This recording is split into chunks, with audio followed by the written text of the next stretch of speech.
Step number 9 of the 15-step journey is Maror, eating the bitter herbs. This is the pain of growth. After we experienced step number 8, this matzah, which was the power of faith, the power of connecting to something higher than ourselves and trusting it, we now go and address the issue of our setbacks and our pains. Maror is bitter. It reminds us of the bitterness of life. It reminds us and teaches us that all setbacks and pain is really a process of helping strengthen us and making us stronger. That's why we dip it in charosas. Charosas is that paste, the mixture of apples, wine, nuts, because we want to understand that the bitterness of a setback has within it a sweetness when you recognize where it's going. So Maror is the recognition of the challenges in life.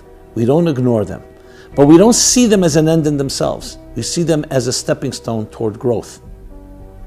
That's why Maror is placed in the middle of the Seder plate. Usually you think of it to be on the left, because it's Gevura. Gevura means severities, painful experiences, suffering, bitterness. It's in the middle because it rouses compassion. The Maror is meant to teach us empathy.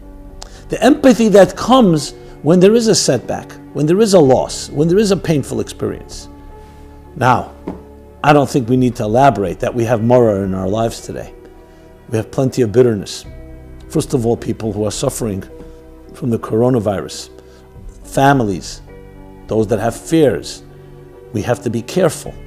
So there's plenty of Maror around us. And therefore the Maror in our times is to be understood as an ability to be able to let us grow and become stronger people. That it is not going to bring us down. We will become more noble and kinder and more compassionate. That is step number 9, something we can talk about with our families as we experience the Maror of the year 2020, the challenges that we're all facing now, but recognizing it's also part of the journey. It's part of the 15-step journey. It's necessary because we're not in denial, we're not ignoring it. It's necessary to face, take the bull by the horns, and recognize its purpose. Its purpose ultimately is to bring out greater strengths within us. So on the Passover Seder, we don't just drink wine and we don't just eat matzah and we don't just do the celebration. We also take pause and in a humble way, recognizing people who've been in pain in the past and the pains of our lives, but not as a force that weakens us, but that makes us stronger because we face it and we say we're going to use it to help us grow and become stronger people.